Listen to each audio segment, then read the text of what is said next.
ఉన్నంత వరకు ఒక ఇంచు జాగ కూడా బోని అని చెప్తున్నా, మాటిస్తున్నా. ఇందులో ఎవ్వరు ఇబ్బంది పడద్దు. ఏదైనా రేపు జనాభా లెక్కల కోసమో సర్వే కోసం వస్తే అయ్యో ఇండ్ల కోసం వస్తున్న ఎవ్వరు బాధపడద్దు. ఈ మధ్య ప్రభుత్వం ఒక లక్షకు సర్వేకి వస్తుంది, కానీ మీ ఇండ్ల కోసమో మీ ఆస్తుల కోసమో కాదు. మీ బిడ్డ బీలైనంత వరకు ఒక ఇంచు జాగ కూడా బోనియకుండా ఉంచే బాధ్యత నాది.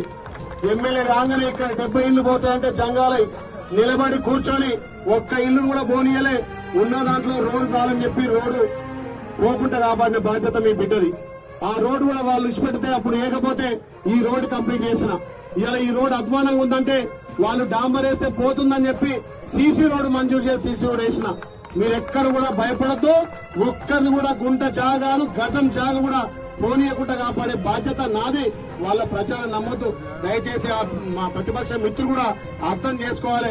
రాజకీయాలుంటే మళ్ళీ ఎలక్షన్లప్పుడు కొట్లాడదాం, కానీ ప్రజల మీద లేనిపోయిన వృత్తి ప్రజలను భయభ్రాంతులకు గురి చేయదు.